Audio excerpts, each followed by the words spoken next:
L'histoire de Grace Thompson et du miracle de la Vierge Marie. Grace Thompson n'avait que 4 ans lorsqu'un étrange phénomène bouleversa sa vie, celle de sa famille, et bientôt celle d'un village entier. Dans la cour de récréation de sa petite école rurale, elle se mit à parler à quelqu'un que personne d'autre ne voyait. Pour les adultes, il n'y avait personne. Mais pour Grace, une présence bien réelle lui répondait. 3 mois plus tard, 17 familles d'agriculteurs avaient vu leur existence sauvée grâce à des informations qu'une enfant de son âge n'aurait jamais pu connaître. Voici l'histoire de ce qui s'est produit dans cette école isolée, au cœur des terres agricoles, et du miracle de la Vierge Marie que nul n'a jamais pu expliquer. Une famille brisée par la tempête.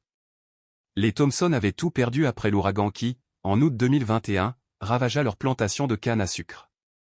Michael Thompson, 31 ans, avait hérité la ferme de son père et travaillé toute sa jeunesse pour maintenir la propriété prospère. À ses côtés, sa femme Sarah, 29 ans, gérait les comptes et élevait leur petite Grace, alors âgée de 2 ans. Mais en une nuit, la fureur du ciel balaya leur monde. Des vents à plus de 240 km/h arrachèrent le toit de la maison, détruisirent les machines et anéantirent toute la récolte. L'assurance n'en remboursa qu'une infime partie. Accablé par les dettes, Michael dut vendre la majorité de ses terres. La famille déménagea dans une petite maison de location. L'ancien propriétaire devint simple ouvrier agricole, opérateur de machines sur les fermes voisines. Dans cette atmosphère tendue, Grace grandit entourée de silences lourds et de disputes étouffées. Les éclats de rire disparurent, remplacés par des conversations chuchotées sur l'argent, les dettes, l'avenir incertain. Michael travaillait jusqu'à l'épuisement, rongé par la culpabilité. Sarah tentait de maintenir le foyer debout, tout en luttant contre son anxiété. La petite Grace, sensible, portait sur ses frêles épaules le poids invisible de cette détresse. Elle fit des cauchemars récurrents, se réveillant en pleurs la nuit. Elle abandonna ses poupées, se replia sur elle-même. Lorsqu'en septembre 2023 elle entra enfin à l'école, Sarah espérait que cette nouvelle étape lui rendrait un peu d'insouciance. La statue au centre de la cour. L'école était modeste, entourée de champs et d'une simple clôture de bois. Au centre de la cour trônait une statue de marbre de la Vierge Marie, haute d'1 mètre, installée là dans les années 1960. Drapée d'un manteau bleu délicatement sculpté, la Vierge tendait les mains en signe d'accueil. À ses pieds, les religieuses entretenaient un petit parterre fleuri. La maîtresse, Madame Patricia Williams, une femme de 52 ans au regard doux, remarqua très vite l'étrange comportement de Grace. Alors que les autres enfants couraient, riaient et s'inventaient des jeux, Grace s'asseyait seule sur le banc de béton face à la statue. Elle restait parfois immobile tout le temps de la récréation, les lèvres remuant à peine, comme si elle tenait une conversation. Puis elle se taisait, inclinait légèrement la tête, semblant écouter une réponse. Au début, Madame Williams pensa à un jeu d'enfant, à un ami imaginaire né du traumatisme vécu. Mais peu à peu, quelque chose dans l'intensité du regard de Grace la troubla. La première annonce. Un matin de septembre, Grace quitta brusquement son banc et tira la jupe de sa maîtresse. « Maîtresse, je dois vous dire quelque chose de très important. » L'enseignante se pencha à sa hauteur. « Qu'y a-t-il, ma chérie ? » « Il va pleuvoir beaucoup, beaucoup cette nuit. Et Monsieur Johnson doit mettre ses vaches à l'abri, sinon elles tomberont malades. » Madame Williams sentit un frisson la parcourir. David Johnson, père d'une élève de l'école, possédait une ferme bovine à quelques kilomètres. Pourtant, le ciel ce jour-là était d'un bleu parfait, et la météo annonçait encore 3 jours secs. « Comment sais-tu cela, Grace ? » demanda-t-elle. La fillette pointa simplement du doigt la statue de la Vierge Marie. « C'est elle qui me l'a dit. » Madame Williams hésita. Une part d'elle jugeait absurde de prêter foi à ses paroles. Mais l'expression grave de l'enfant l'empêchait de balayer cela d'un revers de main. Elle appela alors Sarah Thompson. Sarah, inquiète, confirma. Grace n'invente jamais ce genre d'histoire. Elle est très littérale. Si elle dit quelque chose, c'est qu'elle le croit. Poussée par un mélange de crainte et d'intuition, Sarah décida de prévenir directement David Johnson. Celui-ci, homme pragmatique, se montra d'abord sceptique. Mais devant l'insistance de sa voisine, il céda. Cela ne me coûte rien de rentrer les bêtes au grand hangar. Ce soir-là, le miracle se produisit. Vers 21h30, les nuages envahirent l'horizon. 1 heure plus tard, la tempête éclata avec une violence inouïe, pluie torrentielle, grêle grosse comme des œufs, rafale à 80 km/h. Le lendemain, Johnson découvrit son pâturage dévasté, branches brisées, arbres couchés. S'il n'avait pas déplacé ses vaches, beaucoup auraient été blessés ou tués. Tremblant, il appela Sarah. « Ta fille avait raison. Elle les a sauvés. » La seconde prophétie. La nouvelle se répandit comme une traînée de poudre. Les habitants chuchotaient, intrigués, mi-fascinés, mi-sceptiques. Certains enfants se moquaient déjà de Grace, la montrant du doigt lorsqu'elle murmurait face à la statue. Mais la fillette continua, imperturbable. Peu de temps après, elle aborda à nouveau sa maîtresse avec le même sérieux. Il faut dire à Monsieur Robert que de très petits insectes mangent ces plantes. S'il ne met pas le médicament aujourd'hui, il perdra tout. Robert Mitchell cultivait maïs et soja. Alerté par son épouse, il inspecta aussitôt son champ. Et là, dans le coin, exactement là où le soleil se levait en premier, il trouva le début d'une invasion de larves. Grâce à l'avertissement, il put sauver sa récolte, évitant des pertes de plusieurs milliers de dollars. Le lundi suivant, il arriva à l'école avec un bouquet de fleurs. Ceci est pour remercier Grace. Elle a sauvé ma ferme. Entre crainte et vénération.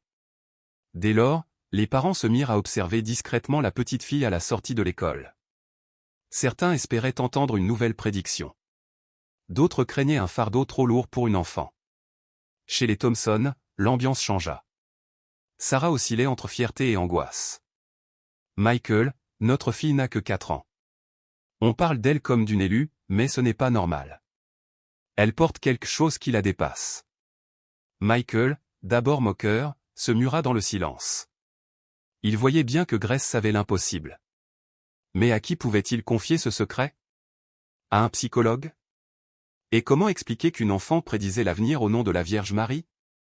Pendant ce temps, Grace poursuivait son rituel quotidien.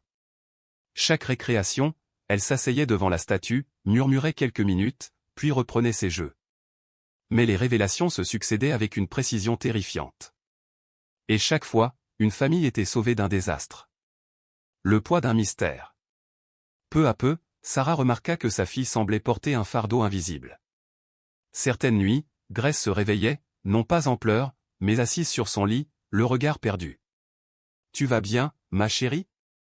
demandait Sarah. « Je pense aux choses que les gens doivent savoir pour ne pas être tristes. » Ces paroles simples résonnaient comme un écho venu d'ailleurs. À mesure que les semaines passaient, le phénomène prit de l'ampleur.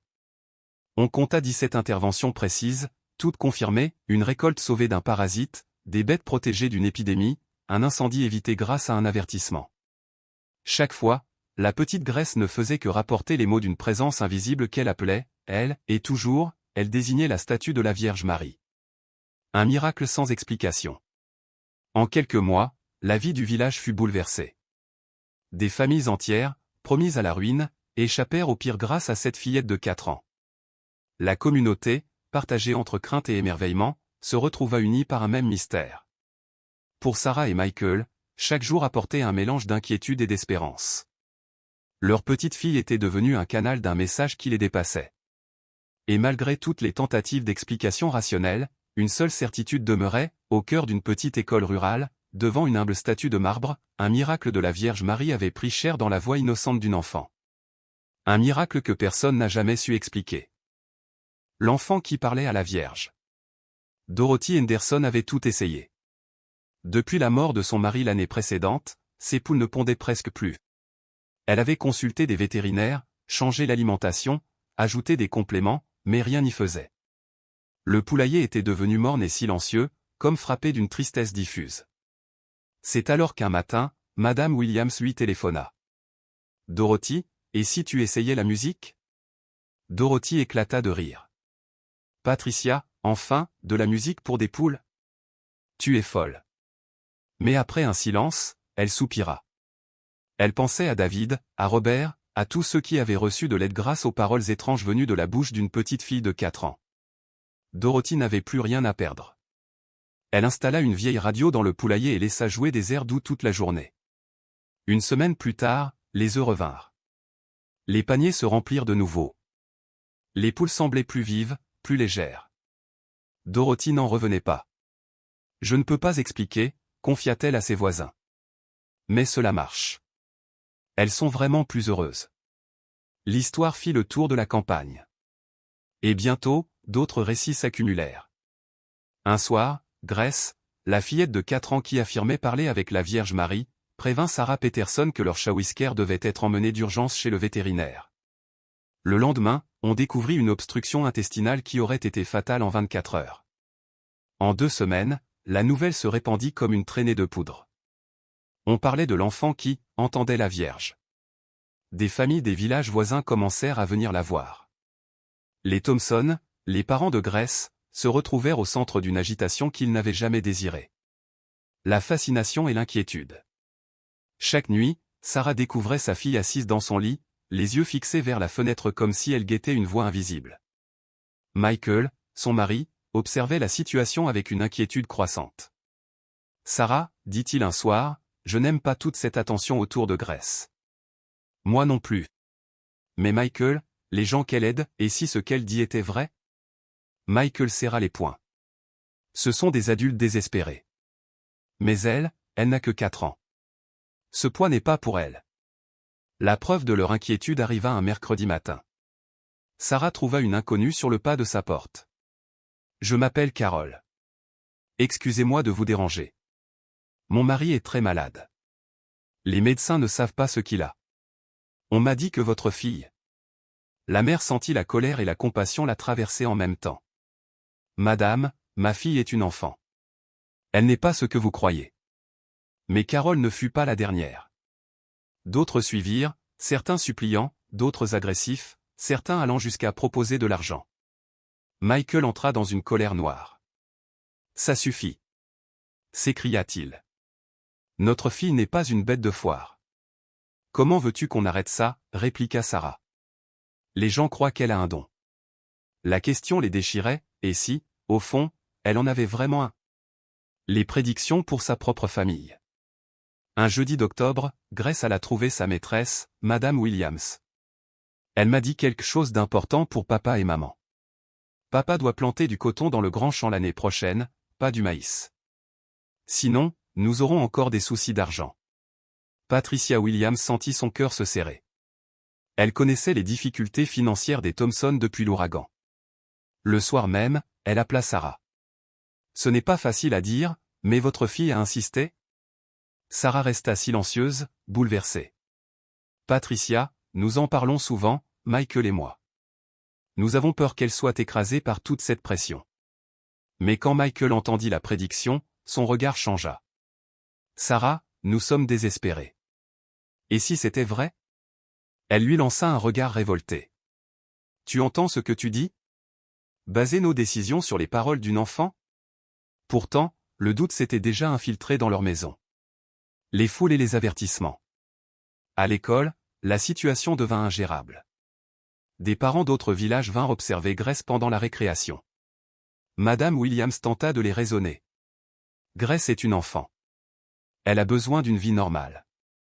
Mais les prédictions s'enchaînaient, toujours exactes.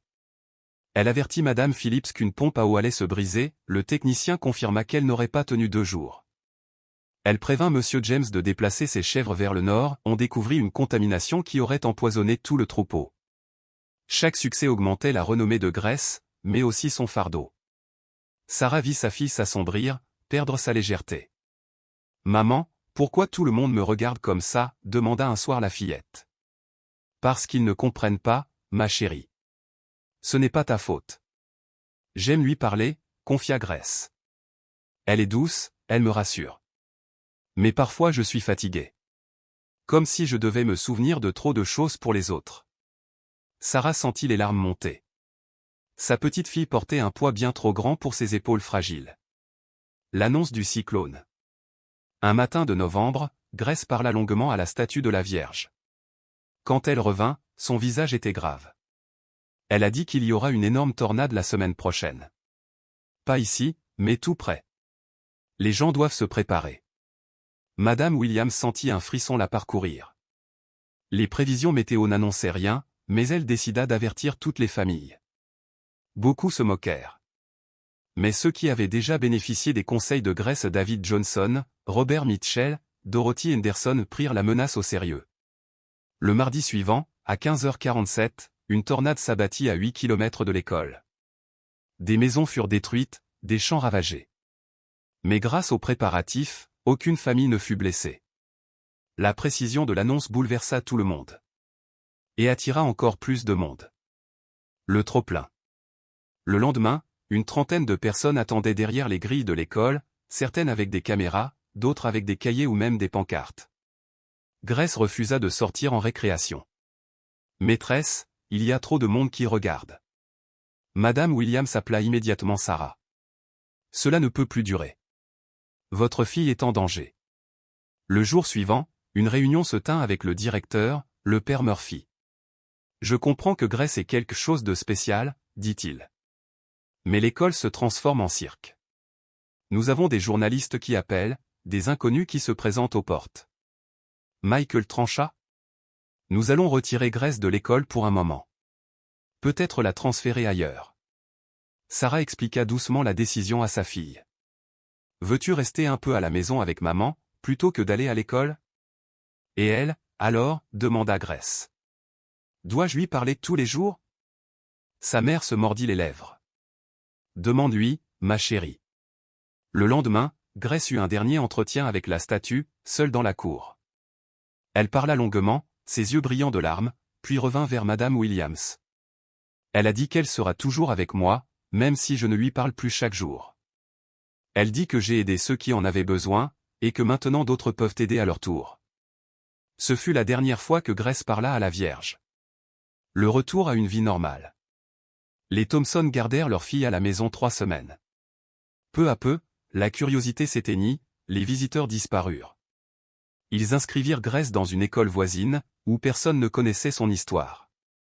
Là, elle retrouva une vie normale.